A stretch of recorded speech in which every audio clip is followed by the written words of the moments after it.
So hello everyone. Today I'm going to discuss about Docker's bridge network, and we will also try to understand how bridges work in Linux. To begin with, I will uh, try to discuss about how it actually works in theory, and then I will proceed to give a short demo. So to begin with, I think most of us would be familiar with our Linux hosts where our Docker systems run, and uh, when we run commands like ip or ifconfig, we often see a number of interfaces in our Linux host, and our Linux host also has its own TCP stack. You can run only one process on a port, not multiple. So these are a few limitations that a Linux host has, and containers in a way try to push through these limitations. And for in order for us to run a container, we have to have different namespaces in terms of network, in terms of processes, in terms of user namespaces. So essentially, like, containers are system processes that are isolated throughout all of these namespaces. They don't share namespace with any other process, so they are actually truly isolated in every sense. So this is the core on which we can understand Docker's bridge network and Linux bridge in general. So, for example, like, if we have our host machine which has its own namespace, let's call it namespace default. And in this namespace, you would usually see like a network interface like Ethernet 0, which is ETH0. Let's call it ETH0. And when you run Docker or when you run Podman, uh, it will also create one more interface inside your namespace. With Podman, this is normally called CNI Podman 0 or CNI Podman 1. Let's call it CNI Podman for simplicity. So this bridge interface is basically an L2 switch that that is a function of Linux kernel that it provides us, so that we can abstract away these things and essentially run containers.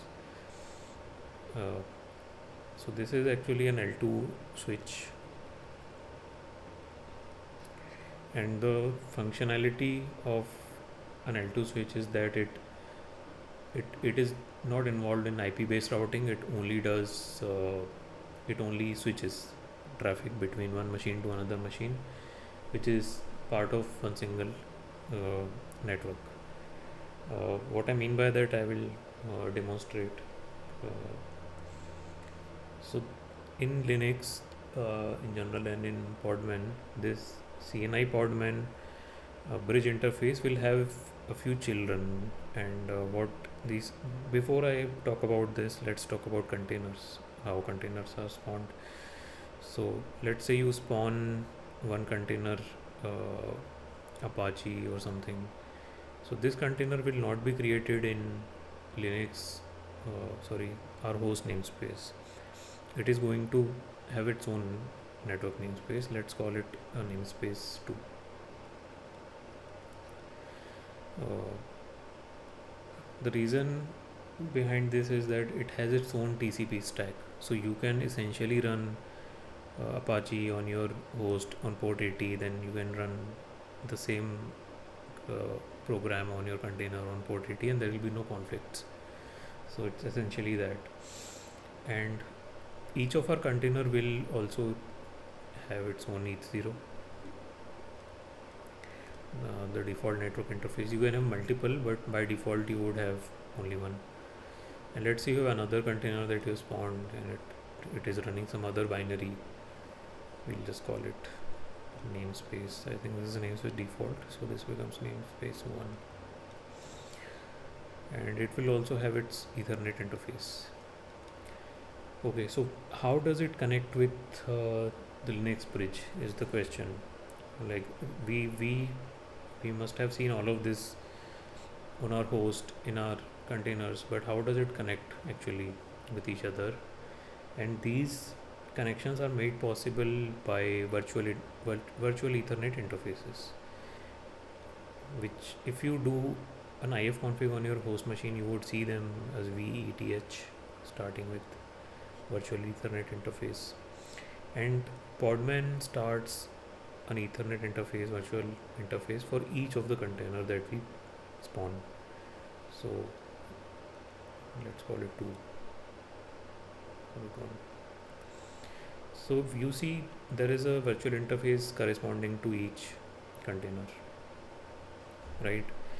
So what is this virtual Ethernet interface? So this interface is nothing but one end of a pipe or a tunnel, you can call it. So this is a function of Linux kernel. You can create interfaces that are paired in a way, and you can create them across namespaces. So we are seeing two interfaces across namespaces. This interface is in our host namespace, and this interface is in container namespace, but they are connected by this tunnel. So what happens is, what traffic that goes in comes out the other end, and vice versa. So whatever goes through this virtual Ethernet interface will come out of each zero of a container. Let's call it container 1, container 2, and same thing will happen when we send the traffic back from container to ETH. Now what is this VETH and how does it connect with our bridge? So actually these Ethernet interfaces are nothing but children of our bridge interface. So our bridge interface is configured in a way that each container we provision, we will have a respective Ethernet, virtual Ethernet interface in its place, so that we can talk to that container. So that is the whole idea behind it, and this is how it actually functions. And again, this is not a router, this is a L2 switch. There is no routing involved, and all the routing of the packets will be done by our kernel. And what do I mean by routing? For example, let's say our packet has to traverse from our host machine into our container. Let's say our host would usually be in 192.168.1.24, this subnet, and our containers would have a different subnet.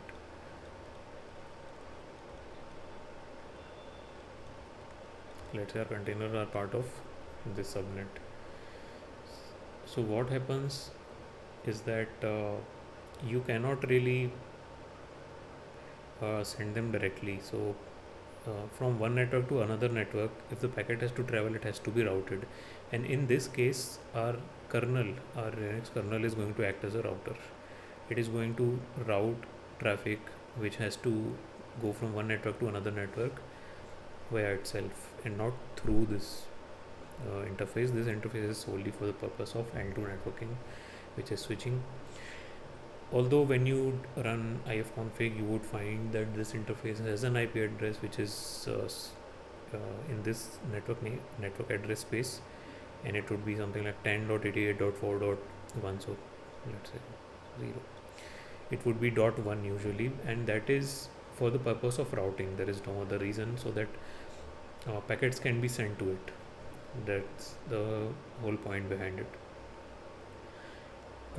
Another question that can come is like, why don't like okay, let's talk about port forwarding, for example, right now. So we'll make it our case 1, port forwarding. So what is port forwarding? Port forwarding is something when we expose a port on our container, let's say 80, and we have to access it, and we actually expose it over our host on some other port. It can be 80 also, but it is usually chosen to be a higher port, and it basically forwards traffic to our container. We'll see how it happens. But the first question that can arise here is that why do we need port forwarding at all? Like, why can't we simply uh, access containers via this interface, right? This interface is in the same network as the container. It is 10.88.4.1, so we could have just accessed it over here instead of, you know, accessing it over our host and then forwarding it. The reason is that the packets reaching our host has to be routable. That is the first condition. And another thing is that this interface doesn't have its own uh, TCP stack, so it cannot expose a port or anything. But yeah, so I think I digressed a little bit. So let me come back to the port forwarding part. So we are going to take example of a scenario. We'll take two scenarios basically. One scenario would be the uh, port forwarded scenario, when a packet would arrive at the host and then it would go to the container, and second scenario would be the packet would go from one container to another container. So we'll see how it differs, how packets would traverse both of them, and at the end of it I'll just do a little bit of a demo of how things actually look. uh, yeah. So the first scenario would be host to container, and this is our port forwarding scenario. So how do packets reach a container when we forward a port? And you would see the same thing in Kubernetes as well, with Kubernetes services like node port, and I'll come to that, how it actually maps to Kubernetes with this example. So what happens is, all the traffic that comes to our host when we do a port forwarding, let's say we are forwarding port 8080 as we gave an example, we will expose the port on all interfaces 8080 through port forwarding, and it will reach our container on port 80. So this is basically port forwarding. And what happens here is that we are listening on all interfaces. 0040 means we are listening on all interfaces present in our namespace, not any particular names, IP address or interface. Normally Ethernet 0 will map to the host IP address, and we would access it through it. So this is what I was pointing to earlier, like why can't we simply expose our CNI Podman bridge interface, which is 10.88.4.1, because we are listening on that also, right, with 000. But the reason is that you can do it, but it has to be you need to have iptable rules, and it has to be routable out from outside, because from where are you trying to reach this address? Actually this address is a private address, but normally you would have some other address. But this uh, even though it is a private address, it is still routable from wherever you are trying to access it, wherever you're trying to access your host machine. Your host machine, in order to access your container over your host IP address, your host IP address has to be routable from wherever you are trying to access it. That is one option.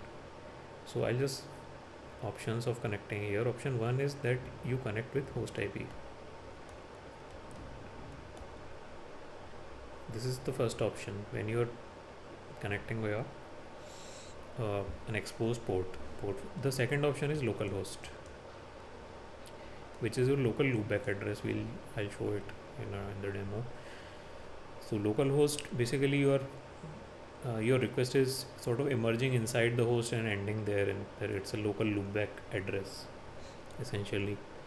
So this is the second method of accessing it. But another corner case is that you can access it over this interface also. This is number 3. You can access it over bridge also, but for that this interface has to be routable.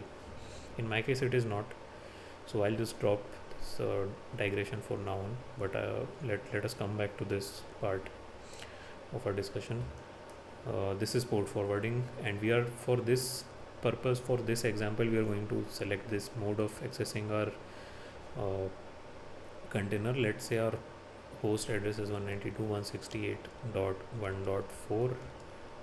We have exposed port 8080 on our host, and we are trying to reach our container on 80. So this is our first scenario that we are trying to have a look at. So what happens when a packet arrives on our Ethernet interface? So this IP address is mapped to our Ethernet interface, which is ETH0 in host namespace. And this is the point where traffic comes, when we have exposed a port and we are trying to access it via, let's say, curl. You might be using curl on this endpoint. So what happens is that once we receive a packet on our interface, iptable rules take over. Essentially, kernel takes over.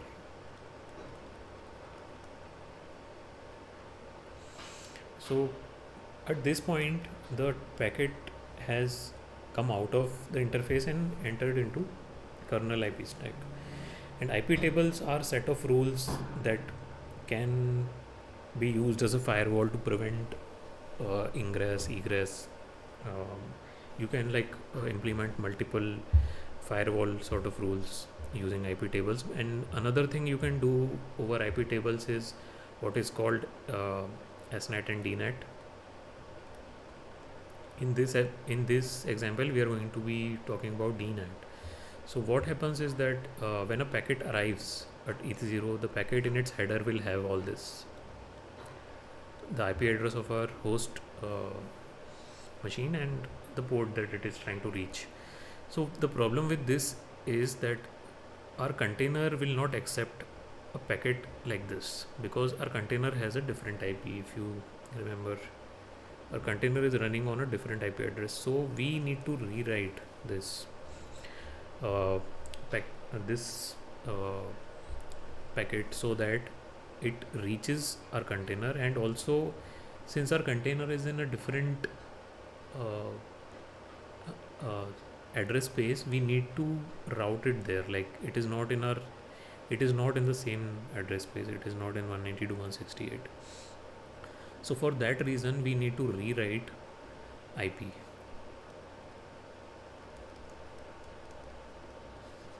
So this is basically DNAT. DNAT is simply we are writing the IP of destination into the packet that is arriving. So what happens is IP tables will actually modify it into 10.88.4.3. Let's say this was the IP address of our container C1, for example. It will rewrite this request and it will make it 8080. So now the inside the kernel's IP stack, the request instead of 192.168, it becomes 10.88.4.3. And at this point, the kernel will query its route table. So kernel's route table, I will demonstrate it. It has routes for different subnets. So for example, this is in a different subnet, this is a different subnet. So if normally you would have a rule like 0.0.0.0 and send it to ETH0. So this is basically a default cover all blanket rule which will forward all traffic to ETH0. But with route tables, what we can do is we can also create one more rule. For example, this subnet should go to CNI Podman, and this is exactly what Podman configures for us when we provision it. We have one more route actually, which this is our container subnet, and whatever addresses are in that subnet, the traffic for that has to go through CNI Podman. This is part of our route table. I will demonstrate it soon. So the kernel learns that it has to send this packet to the Linux bridge, which is CNI Podman. And at this point, we have, so actually it doesn't arrive right now. The kernel also does an ARP. So once it figures out the route, it will do an ARP on this IP address, sorry, on the IP address of container 1, because it our CNI Podman, as we spoke earlier, it is an L2 device, and the kernel has to form an Ethernet packet, and for it to form an Ethernet packets, they don't need an IP address, they need a MAC address. So we must have a MAC address to send a packet for switching, because kernel is basically doing L3 here. So ARP, the kernel will send the ARP request to CNI Podman, and since CNI Podman has these VETH interfaces as its children, the ARP request will be broadcasted to each container. So what is an ARP request? It is simply a request where you ask all of your machines in your network, who has this IP address 10.88.4.3, and the machine that actually has that IP address will respond with its MAC address. So in this way you can map an IP address to MAC address. So what happens is container 1 will reply to this query, it will send the reply to CNI Podman, and IP tables will get to know its MAC address.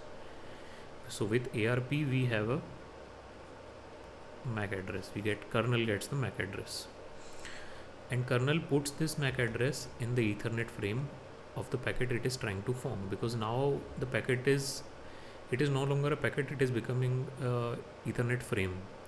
It is moving from L3 to L2, and when container creates this frame, it sends this frame over to CNI Podman. So CNI Podman receives this frame, and here the mechanism of CNI Podman starts. Till then it was our kernel. So CNI Podman's main task is that it has a MAC table. So MAC table is nothing but a mapping of MAC address to interface. That's all it does. So it has a table which lists MAC address 1, and if the MAC address is 1, then send it to with 0, and if MAC address is 2, send it to with 1. Like that it has entries. I will demonstrate it soon. So similarly it would have an entry for container C1, and if it doesn't have an entry, it will populate this entry as it learns it, and once it contacts this MAC table, it will get to know this has to go to ETH1, so it will send the frame to the relevant virtual interface. As you can see here, for container 1, this virtual interface be this one, and if you remember, virtual Ethernet interface is nothing but a tunnel, and through this tunnel our packet will reach container 1. So that is basically the packet flow of how traffic, which is when we do port forwarding, when a traffic arrives at host, how it reaches a container. And when we are talking about the reverse direction, so in reverse direction same thing happens, like the traffic would go to virtual interface, then it would go to our CNI Podman, and from once it is in CNI Podman, the kernel will take over and it will contact IP tables. But in case of reverse traffic, it will not do a DNAT, but it will do an SNAT, because packets seem to be arriving from the from address will be changed. The from address will be container, and from container's address it will be changed to host address.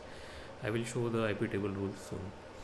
And then it will go to our default Ethernet interface. The kernel will send it to ETH0, and then it will go to internet. So this is more or less the gist of it, and this is the same concept that applies into Kubernetes. IP table rules in Kubernetes are implemented via kubeproxy, and we sort of follow the same structure there. And in case of exposed ports on a host, we have a node port, and Actually, other services also build on top of node port, including load balancer. So it is the same mechanism which is in play. So this is the host to container part, and let's move on to the second part. What happens when a container try to reach to another container? So this one is more straightforward. What happens is that let's say it's 0 of container 1. So it is very simple. It sends it to vth of it, the corresponding virtual interface, and this virtual interface will send it to CNI Podman, which is a L2 switch. But question can arrive here, like how is all this happening? Like how does CNI Podman again know? How does our bridge interface know to send over the packet? So the packet would be sent to vth of C2. That's all. But how does this our bridge interface know? So the bridge interface knows because container 1 issues an ARP. So if you remember, early on the ARP was issued by our kernel, which was like our host machine. So instead of our host machines, this time we are ARP is being generated by the other container, and the rest of the process remains the same. So once the packet or Ethernet frame arrives at CNI Podman or our bridge interface, the mechanism is the same, and this mechanism is basically L2 switching. So our bridge interface is doing nothing, but it is switching packets between virtual Ethernet interfaces using a MAC table. That's all. That's the gist of it. And yeah, so this is all theory of what I'm talking about. So let's see how it actually looks in practice. So I have a couple of containers, and this is my host machine, this is my build machine, and if you see, as I said earlier, we have a bridge interface CNI Podman. Whenever you start a container, this is brought up by Podman, and currently I'm running only one container, therefore I have only one virtual Ethernet interface. And we will see how this maps to the underlying container and how exactly things happen. So normally what will happen is a packet would arrive. Let's take the host to container, for example. A packet would arrive at Ethernet interface of our host, then it would be taken over by a container, and if you remember, iptable rules would be applied to it. So let's see those iptable rules. So in case of incoming traffic, I think the iptable rules will be DNAT, and to see that DNAT we have to check the pre-routing chain of iptable. So if you see, it has multiple chains within it, and we can keep on exposing this until we reach the rules. It has one more rule inside it.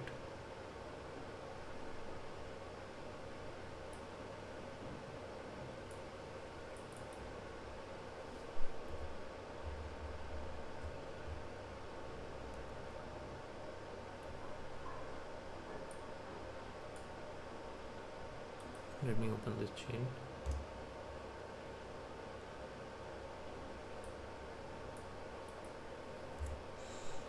So as you can see, we are rewriting the packets that are meant for this interface on port 8080.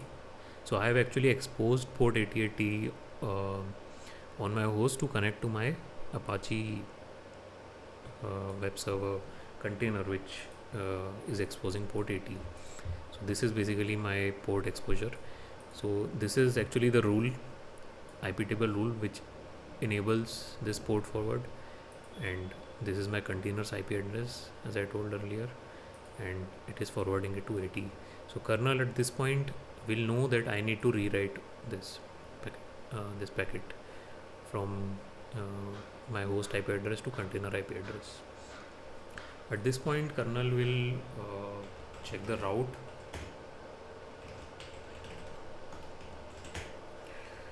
So if you can see, this is the same subnet 10.80.80, and this subnet is pointing to this interface, which is our bridge interface. So we have a clear route that if packets belong to this subnet, they should be routed to CNI Podman 0, and this is the routing behavior that our kernel is implementing. This is an L3 routing which our kernel is doing. At the same time, our kernel will issue an ARP onto our bridge interface and will get a response, and it will create a Ethernet frame and it will send it over to CNI Podman 0. At which point CNI Podman 0 will check its MAC table, and the MAC table can be seen with this command bridge fdb show, and this is my virtual Ethernet interface. You can ignore some of these, and if you see, I have multiple entries here. Okay, I have 4A, 4A, all right, but 4A is my virtual Ethernet interface. That is correct, but but we are not able to see the container MAC address here. Let's open the shell for container. Let's see what container has. Okay, it has 62 DD 1254 88 FB, 62 FB. I don't see it here, so let's run curl so that it gets populated.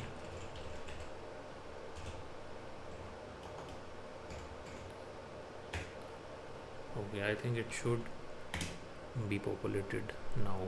Yes, so if you see, there is 62 DD 1254 88 FB. So this bridge interface has a way of finding the underlying MAC address of the container and then populating it into its MAC table. So if you see, now the MAC table is populated after we have sent a request.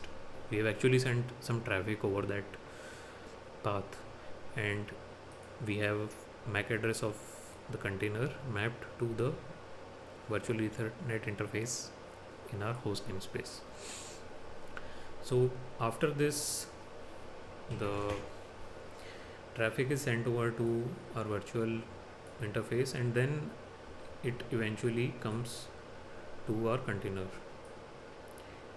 and our container also has its own Ethernet interface, you can see, and it will arrive here and it will work as it is supposed to. So this is basically it, and let's just quickly see the SNET rules also. So SNET rules are applied in post routing chain, and you can see them, and currently I have one SNET rule. This is my container IP address, and we are basically rewriting it so that our so that we can rewrite the outgoing packets to our host IP address. So this is the basic of it. So the one thing that you would like to remember always is that Linux bridge interface is an L2 switch, although it has an IP address, but that is needed for packets to be routed towards it. And second point is that Podman creates corresponding virtual interfaces for each container, and each of these interfaces are a child of our bridge interface. So that is all. I hope this was helpful and you were able to understand the networking better. If you liked it, please let me know in the comments. Thank you. Have a nice day. Goodbye.